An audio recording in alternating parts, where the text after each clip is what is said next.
नमस्कार दोस्तों। तो आज हम वीडियो बना रहे हैं मनी मैनेजमेंट के ऊपर। अगर मैं आपको कहूँ कि दुनिया की सबसे अच्छी ट्रेडिंग स्ट्रेटजी भी आपको अमीर नहीं बना सकती, तो असली गेम स्ट्रेटजी का नहीं मनी मैनेजमेंट का है। आज की वीडियो देखने के बाद आप समझ जाएंगे कि क्यों अच्छे ट्रेडर भी अकाउंट उड़ा देते हैं। तो मनी मैनेजमेंट क्या है? मनी मैनेजमेंट का मतलब सिर्फ स्टॉप लॉस लगाना नहीं है। इसका मतलब है अपने कैपिटल को बचा कर रखना। मार्केट में पहले सर्वाइवल, फिर प्रॉफिट। अगर कैपिटल बचा रहेगा तभी अगली ट्रेड लेने का मौका मिलेगा। Money management flow chart. Money management capital protection. तो सबसे पहले अपना पैसा बचाओ, फिर रिस्क पर ट्रेड 1 से 2% लो और डेली लॉस लिमिट 2 से 3 लॉस लो बस। पोजीशन साइजिंग क्वांटिटी रिस्क के हिसाब से तय करो, ठीक। और रिस्क रिवॉर्ड रेशो 1:2 या 1:3 रखो। ट्रेड एग्जीक्यूशन और डिसिप्लिन का बिल्कुल एकदम ध्यान रखो। ओवर ट्रेडिंग नहीं करनी है, रिवेंज ट्रेडिंग से बचना है। तो ये money management smart risk today secret profit tomorrow. तो ये सबसे पहले क्या करना है, हमें अपने कैपिटल को प्रोटेक्शन करना है, यानी सबसे पहले अपना पैसा सुरक्षित रखें। पूंजी बचेगी तभी आगे मौका मिलेगा। पोजीशन साइजिंग, कितना ट्रेड लेना है।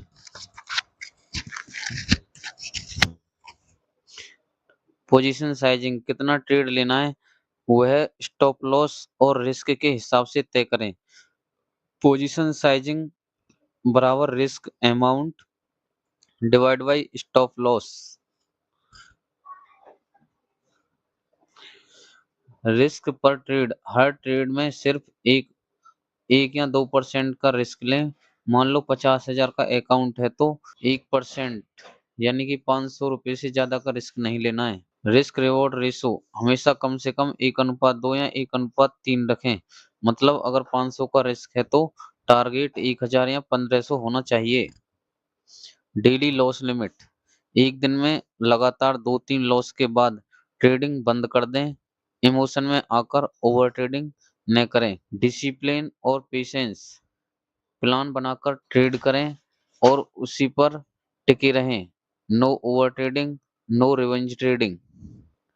अच्छा, इसको एक एग्जांपल से और समझते हैं। मान लो अकाउंट साइज आपके पास है 50,000 रुपये, तो रिस्क पर ट्रेड 500 रुपये होगा। 1% यानी स्टॉप लॉस 100 पॉइंट का होगा और पोजीशन साइज रहेगी 500 डिवाइड बाई 100 इक्वल 5 क्वांटिटी, यानी टारगेट रहेगा 1:2 में, यानी कि 200 पॉइंट में 1,000 रुपये का। तो एक एग्जाम्पल है ये। और ये गोल्डन रूल, यानी कि कैपिटल पहले, रिस्क कम, रिवार्ड ज्यादा, डिसिप्लिन हमेशा। रिजल्ट लगातार, छोटे रिस्क से बड़ा नुकसान नहीं होगा। रिस्क छोटा, रिवार्ड बड़ा, प्रॉफिट बढ़ेगा। कंसिस्टेंसी से लॉन्ग टर्म वेल्थ बनेगी। याद रखो, मार्केट आपको अमीर नहीं बनाएगा, आपका मनी मैनेजमेंट बनाएगा। जैसे मान लो आपके पास अगर 50,000 रुपये है ना, तो उसको कम से कम 5 भागों में डिवाइड कर दो, यानी कि हर बार में ओनली 10,000 रुपये लगाओ आप। और फिर उसके ऊपर सारी चीज, यानी कि अपना स्टॉप लॉस और टारगेट फिक्स करो। यानी कि एक साथ अगर तुम्हारे अकाउंट में 50,000 रुपये पड़े ना, तो उससे पूरी ट्रेड मत करो, यानी ओनली 10,000 से करो, तो आपको क्या है, डर नहीं लगेगा बिल्कुल भी। याद रखिए, ट्रेडिंग में बड़ा प्रॉफिट कमाने वाला नहीं, कैपिटल बचाने वाला लंबे समय तक जीतता है। अगर वीडियो पसंद आई हो तो लाइक करें, चैनल को सब्सक्राइब करें और कमेंट में बताएं कि मनी मैनेजमेंट की कौन सी गलती आप सबसे ज्यादा करते हैं। थैंक यू दोस्तों।